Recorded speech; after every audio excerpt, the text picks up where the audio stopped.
আমি এমন একটি মানুষ চাই যে আমার সুখে দুঃখে পাশে থাকবে, যার হাত ধরে সারা জীবন আমি থাকতে চাই।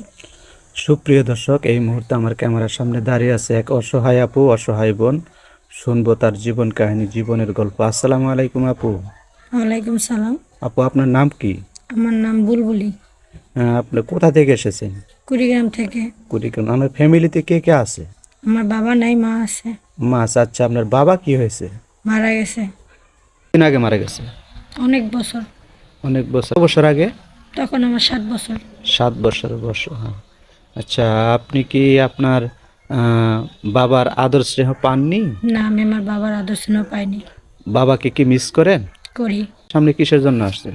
আসছি যে আমি একটা ভালো মানুষ, ভালো মনের মানুষ চাই, যে সারা জীবন আমার দায়িত্ব নিবে বা যার হাত ধরে আমি সারা জীবন থাকবো। আচ্ছা, আপনি এমন একটা মানুষ চান যে মানুষটা আপনার মানে সারা জীবন আপনার পাশে থাকবে, সুখে দুঃখে সবসময় আপনার পাশে থাকবে এবং আপনাকে অবহেলা করবে না, ভালোবাসবে, জি। এরকম একটা মানুষ চান। জি। আচ্ছা, তার বয়সটা কেমন হবে না আপু? বয়সটা ম্যাটার না, মনে করেন আমি একজন ভালো মনের মানুষ চাই যে আমার দায়িত্বটা নিতে পারবে। আচ্ছা, আপনি বয়সকে প্রাধান্য দিচ্ছেন না, না, আসলে না। একটা ভালো মনের মানুষ জি চাচ্ছেন, জি এরকম জি। যেরকম যে আমার দায়িত্ব নিতে পারবে। দায়িত্ব নিতে হবে। 30, 40, 45 এরকম ভাই যদি আপনাকে নক করে, রাজি আছেন? বিয়ে শাদী তো আল্লাহর হাতে, যদি এরকম হয়, যদি মিলে যায়, অবশ্যই আমি তার কাছে যাব। আচ্ছা, রাজি আছেন। তবে আসলে একটা কথা হচ্ছে কি আপু, যে 30, 40 বছর বয়সে কোনো ভাই সিঙ্গেল থাকে না। এরকম কারো বউ মারা গেছে, বউ চলে গিয়েছে, পরকীয়া করে চলে গিয়েছে, অথবা কারো স্ত্রী আছে কিন্তু বেবি হচ্ছে না, হ্যাঁ, জি এরকম বিভিন্ন কারণে আপনাকে বিয়ে করতে চাচ্ছে, এরকম ভাই যদি আপনাকে নক করে, আর রাজি আছে? জি, ইনশাল্লাহ আমি রাজি আচ্ছা, আছি। আপনার স্বামী যদি বিয়ে করে আপনাকে বিদেশ চলে নিয়ে যাবেন? আমার স্বামী যেখানে থাকবে আমি সেখানেই থাকতে রাজি আছি। আপনার স্বামী যেখানে থাকবে আপনিও সেখানে থাকবেন, জি। হ্যাঁ?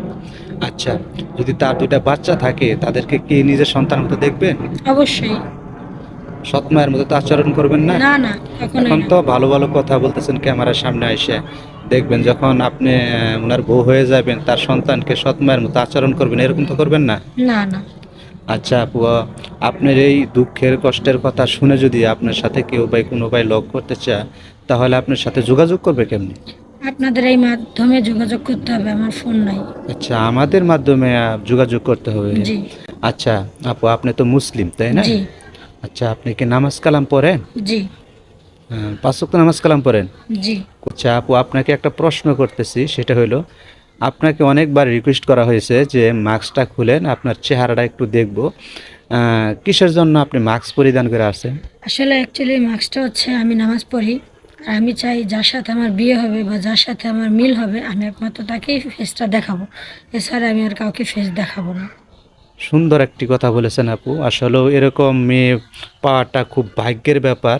জানি না আসলেও আপনার কিসের জন্য ডিপুস হয়েছে তাও জানি না। ডিপুসটা কি আপনি দিয়েছেন নাকি আপনার স্বামী দিয়েছে? জি, আমি দিয়েছি। আপনি দিয়েছেন। কিসের জন্য ডিপুস দিয়েছেন? সে হচ্ছে নেশা করে, তারপরে অন্য মেয়ে আসক্ত সে, তার ইনকাম করে না, মানে নেশা করে এসে মারধর করে, ঠিক মতো খাবার ও দেয় না, এই আচ্ছা জন্য আমি আচ্ছা, আপনি ডিভোর্স তো দিয়ে চলে অনেক আসি। অত্যাচার করেছে, তাই তো? জি সুপ্রিয় দর্শক, এই মুহূর্তে ডিসপ্লে যে নাম্বারটা দেখাচ্ছে, এটা আমাদের ইউটিউব চ্যানেল কর্তৃপক্ষের নাম্বার। এই নাম্বারে ইমো আছে, হোয়াটসঅ্যাপ আছে।